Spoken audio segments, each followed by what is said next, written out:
Hey, I'm JoeySooch. I hope you guys are doing fabulous today. So today I'll be talking about my second worst bone growing experience. I'm talking about it because I actually made a video of my worst bone growing experience. I highly recommend watching that video first. Link is in the description below and I think somewhere on the screen. It makes sense to watch it because it happened first, plus you give me another view. It was such an unreal experience and I thought the worst was behind me, but I was dead wrong.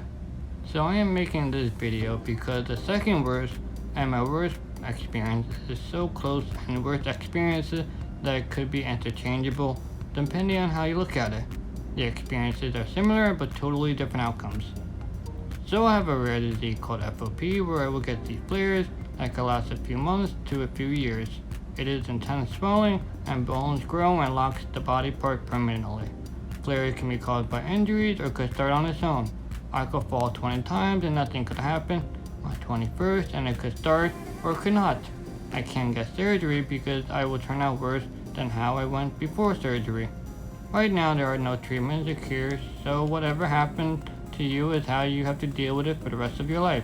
Well, my life. So I know people will not watch my other video, so let's do a recap. I went through a flare with my left hip and thigh for almost 2 years. On a pain scale I was a 12 for what seemed like forever. Anxiety attacks, panic attacks, basically zero mental support. Needed to be on heavy pain medication but with no access. Went hell and back basically. That was 2012 to 2013. My left hip and thigh was basically solid and I had a huge limp to walk and stuff. I pushed my body really hard to walk because I didn't want to be in a wheelchair and remain independent. I pushed my body really hard every day, but my body just couldn't keep up with what I wanted to do. I could only walk short distances and could not really sit in a normal position. My leg also froze so it was shorter, so I had to wear a shoe lift to compensate my height difference. I hated the look, but I had to do what I had to do if I wanted to walk. Anyways, that lifestyle lasted me about 5 years. It was okay. It was the best I would ever be, and I didn't really have a choice but to accept it and move on. I wasn't really happy with life. I had a college degree, but I couldn't really do anything with it. I just couldn't really just go in and get a job of how crippled I am. Like, let's be realistic. A regular person could do more than I could do in a physical capacity, and just do more. Any person basically, just a more attractive candidate. Also finding a job. Any job is super hard, especially if you don't have much experience. I went through wild shit, but doesn't really translate into anything on paper. Like an employee is gonna ask, what can you offer or experiences to make you a viable candidate? My story is unbelievable, but it's just a story. Business is business and they want to make money and hire the best person to make even more money. Nothing personal, I totally understand. Oh, and I guess the whole they have to be accommodating and such. Realistically, they can avoid all problems by not hiring me. Larger companies are more accommodating and they even want the disabled people because they get tax credits and such. I worked for a small business, answering phones and data entry and learning proprietary software. It's not something I wanted to do, but it was gaining experience and maybe lead to something bigger down the line, and was meeting people and such. Everybody had to start somewhere. A flare in my right hip and thigh started March 9, 2018. Like my first flare in my previous video, it started on my mom's birthday. A flare doesn't start right away though. It happens over a few days. At first it's just discomfort, that you slept wrong or something. Like I am thinking it'll go away in a few days, whatever. I dealt with way worse. It gets worse as the days come, and basically the flare engulfs the hip and thigh, and you can't walk anymore. The swelling alone freezes the entire leg. It was my good leg too, and like the last part of my body, it wasn't affected by FOP. If you know me, I am very non-vulnerable by choice. Like I'll show happiness and like celebrate, but I'll never express my sadness or deep thoughts to anybody. Nobody really cares. I kind of rather have some kind of friendship more than push away people and have no one. So when I express my emotion, it comes from a really, really deep place in my soul. I learned from a young age that people just don't really care, and that was it. I find telling you guys easier because it's going out there. Like I'm not really expecting anything back. This is a one-way dialogue basically. it does offer some kind of relief to put my thoughts and story into a logical timeline and to rewatch and to put everything into perspective of what I went through. Sometimes you just forget or you just get distracted by life to think about everything. I know it can be difficult for people to go back in time and talk about the worst experiences, and that is totally okay. Everybody reacts and behaves differently. Some people need more time or waiting for a good opportunity. It's kind of weird, you have to be strong enough to want to say it, but when you start telling it, then you feel really weak for a while, but hopefully come out stronger in the end. If you haven't found the right opportunity, I really hope you do. I had to go through 26 years to find someone that really cares about me from an emotional standpoint and like a person and my well-being. I am not expecting anybody to truly understand what I am going through, but I really just to be there when times get rough and not to run away and offer comfort and support. The best thing anyone can really do is be there. Not everybody is a good therapist, but just showing there and showing support just goes a long way. Before we continue the story, I want to talk about the weird parallel happening in my life. The flare started right before my trip to Washington, D.C. I went there to visit my sister to watch her run a half marathon. Here's my sister doing a huge human pure accomplishment. She pushed her body for a year to be fit enough to reach the finish line. Then you have me going the complete opposite way of never being able to walk again. Spoiler alert, I can't walk anymore. To continue the story, the pain in my hip and flare was actually a flare. The FOP community called flares beasts because of how awful they are. It's the only disease where one body part changes into another. You just keep hoping it's a spasm or a muscle pull or literally anything but a flare. After a few days, you just know it's a flare and just hold on for whatever hell I am going to achieve again. The situation I was in was a lot different than my first hip flare. For one, I didn't have school to complete. I was basically an adult with a job. I lived with my parents, so I didn't really have much bills to pay, but I like to make something of myself if I can. It's pretty difficult though. The more severe your disability, the lower your chances of being independent. I couldn't work. I couldn't even get out of bed. This time around, it was my better leg, the one that was unaffected and untouched till now. It allowed me to keep walking and keep balance. That was over. Even if it's affected just a little bit, it will throw my entire body off. I was already compensating really hard of how my body has transformed over the years. In the end, the body won, and can't really push it anymore. My way of life was decreased dramatically. The other thing was that I was on clinical trials. It is the first clinical trial I have ever taken part of, and the only one that was available. According to the previous studies in mice, it stopped bone formation. For one, it was way better than nothing, and there was a lot of hope. It was something. Who knows, it could be lead to something extraordinary. The trials were still going on, so a lot of more testing needed to be done, and if it could work well. If it could work well in mice, but not do anything in humans. Nobody knew. We had to find answers. I was willing to try, called almost anything better than the aftermath of doing nothing. So I feel being positive helps with recovery and your immune systems and overall well-being and health. But when you're in a traumatic state for such a long time, you just become a shell of yourself. It may not show it, but you can see it in my eyes. Please make it stop. You can see the dead in my eyes. Like my previous flare, I was in school, so I was around people my age and help me pass the time. This time I had no one. I basically lost in touch with everybody as soon as I graduated. It was cool. I knew I'd never see them again. Just something you see on Instagram.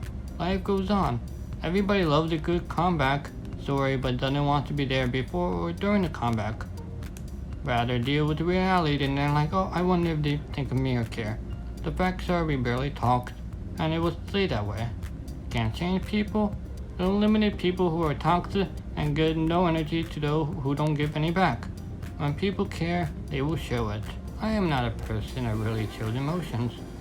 For one, nobody really cares or don't know what to do. My family's way of dealing with mental issues is pretty poor. Plus, I am the cause of the way they are feeling. so I try to be upbeat when they are around, just to have them feel better. Like I'm a really unselfish person. I do a lot to make someone feel better, cause I know what it's like to be lonely and in pain and having your world crumbling. I don't want them to feel the way they do, and they are more equipped to get out of the hole where like I know what my problems are, but like I can't do anything about it, unfortunately. Doctors or any amounts of money could not help me. The only thing really is the clinical trials, but they take a long time to complete, of how much they can or cannot help. My disability also creates a huge deterrent to people. In my experience, and I guess how I interact with people, I don't have that thing for someone to really reach out and remain friends. So you are wondering, what is that thing? I have no freaking clue. I'll let you know when I discover it. We'll have fun at a party or whatever, but that's it. I really don't do anything wrong, and I really try. I mean, I talk pretty well. I can hold a conversation on a ton of topics and make people laugh, but people get bored, rather talk to somebody else, or I just end up carrying the conversation and I just stop. I come to realize I am not really a problem or anything really wrong with me. I know who I am and self-aware of what I bring to the table. I have to compensate twice as hard for the things I can't provide. Making meaningful friendships even for normal looking people is pretty hard too. Now imagine looking the way I do and trying to make it. It is pretty rare for someone to like ask me questions and be interested in me and want to form a relationship with me. It's usually I'm the one that's asking questions, cause people like to talk about themselves and be heard. Where is the getting to know me part? Did I miss the memo or something? Are people so used to being surrounded by people that care about them for 5 minutes and they don't need to reciprocate, and when things get boring or putting less effort, people just move on to somebody new? Like I noticed that with relationships, that people just stop putting effort into relationships and wonder why it's failing. I get it, not everybody is supposed to be together forever and such, but I think more relationships could be saved if one person put more effort into it that wasn't putting the same effort from when they first started forming a relationship. Well, back to me. I just really want to feel included in somebody's life. Like, hey, wonder what he's doing, or want his opinion on this, or basically feeling wanted. I can't force any relationships and see how it plays out. I have less opportunity to make friends, so the pool is really small, and bed is basically non-existent. Anyways, there I am, really feeling I have no future, nothing to look forward to. Like this is the end. I might as well die, cause my body is breaking against itself constantly. Nobody understands the monotonous of staying in one place and like how you lose an interest in everything. It is very like depression, and most of the issues were basically my fault, not outside causes for the most part. There were tons of times that I wanted to get out of bed and take over the world, but my body was like, you sure about that? I would literally wake up having less movement than the day before. Was medicine working? I really don't know. I could feel the bones growing, maybe less bone than without the medicine. Nobody could really answer that. My flare is also way longer than others, like we are talking 2 years versus 3 months. Dosing could be different, and two flares are never the same, so they can't compare two of them. Like they couldn't compare my left leg and right leg, cause they don't know what the flare could do with or without the medicine. The bones grow differently every time. The one thing for sure is the flare will cause destruction, and any medicine needs to be 100% efficient to not affect my movement. Even 10% of bone growth can be really damaging in terms of mobility. I just feel really defeated, really dead. Like I had high hopes and was just all in my rearview mirror. The panic attacks were back, anxiety attacks, the complete loss of control of myself and my life. I'm unable to push my body anymore. My body literally couldn't give me anything. My body just keeps declining and my base level keeps lowering. Like there was nothing anyone could do. There are 24 hours in a day and just had to get through it somehow. I decided to make an Instagram post being sappy. I just wanted to vent what I'm feeling. I don't really talk about my struggles cause I like to post jovial stuff and like people don't like seeing sappy stuff. I don't like making people feel bad. I will probably lose followers cause they'll like forget about me and then like remember when I post and lose interest and unfollow. That's the way it goes. Millennial 101. Anyways, I make the post with a black and white filter. It gets a lot of likes and comments, but like nobody really reaches out. Like they'll show some interest. And when I reach out, and they're like, oh wait, you reached out? It ended up I'm carrying a conversation, or it just fizzles out, or ghosts. I'm like, cool. The next day, I get a text from an unknown number. I didn't really know her. I was good friends with her sister in college, but we lost touch. I commented on her post a few times, roasting her. We even talked in DMs, but she was really not interested. Hey, she was making efforts, so I was like, awesome. But I wasn't expecting anything. Let's see how it goes.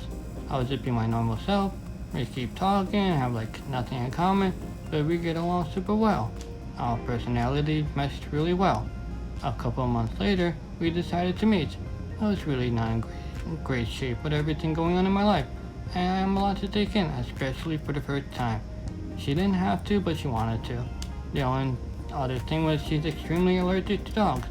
So I was like, I'm not gonna see her for a long time, forever. And so my friendship basically fizzled out for X reason. But she didn't. She wanted to come. She only came for 20 minutes, but it was generally one of the nicest things anybody has ever done for me. She wanted to be my friend and stayed through the worst of times. Like she really made the effort. I'm not sure why. We were relatively new, and like if people didn't want to be there when I was fine, why would she want to be there when I was literally at my worst? That was my thought process. Like I never had anybody before, and really wanted to pour my emotions out. What I was going through. I was really petrified of pushing her away. Like I knew I was going through a lot, but our friendship was so new and like didn't know how she would react. I didn't really say anything and just kept being friendly because I really appreciated the friendship. I'm self-aware of who I am. Like basically everybody was my competition. I basically told her my situation. I was like, hey, I like you a lot, but I don't know my situation. I don't know if I'll ever be able to leave my house again or be able to go see you or hang out like normal people do. I can't do any of those things, but I can be your biggest fan. She was like, I know, and I will be there. You don't have to worry. Then I was like, there's something clearly wrong with her, cause she likes me. While that friendship was solidifying, I made another friend who used to date my ex-best friend. I offered support to her when she broke up with her boyfriend because he's a piece of shit and she deserved nothing bad thrown at her. That was months ago. I believe before my flare, or maybe in the beginning of my flare, I don't remember. While I was going through my flare, she offered her support to me. We started talking and never stopped. We both stayed supportive of each other through the worst of times and came out through the other end forever changed. So messed up, but we support each other to keep going. They will both be at my wedding unless they stop liking me. It's okay though. I know where they live and I'll drag their ass in pajamas if I have to, whether they like it or not. But they're kind of stuck because I know things that they wouldn't want me to say out loud. There was this one time, I know I went on a huge tangent, but it's important to the story, where life sucked a lot and have no idea what my life will end up. Having a support system is really huge in getting through the hard times. I don't know what I'd do without them. Like somebody outside my family will love you no matter what happens and be supported and valued. I know I am hard to love and can't really offer much at a physical standpoint, but I am really grateful for them to be a part of my life. It took me 26 years to really feel appreciated of who I am as a person. To continue my flare story, it was going to get even worse, if you can even believe that. Not only was my hip and thigh flaring, my calf and ankle started too. It was a really conflicting time because I had people in my life who made me forget about everything, what I was going through for a while, but reality would hit and I got to deal with it somehow. It added to the pain but really didn't feel it because the hip pain was just negated any other pain, and I was just like, great, something else I have to suffer through. Give me a break. It lasted about 2 years. The ending of flares is instant. It's not like you wake up all better. It goes away slowly, and each day you slowly learn your new limits of what you can or cannot do. Life goes on. I am a lot better than a year ago. It all ended maybe 6 months ago-ish. I can no longer walk on my own. I can only take a few steps with assistance, but my balance is non-existent. I lost 95% of my independence. I basically require assistance with everything. If I don't have anybody, I literally can't get out of bed, or go to the bathroom, or eat, or drink to just live. I also require a wheelchair everywhere I go, and assistance with basically everything now. I'll throw up a picture or a clip from a year ago. You can see how different I look. Okay, fine. The lighting is different. I am much Danny Tanner now, but I think you can see the difference still. Thanks for watching, and I'll see you later.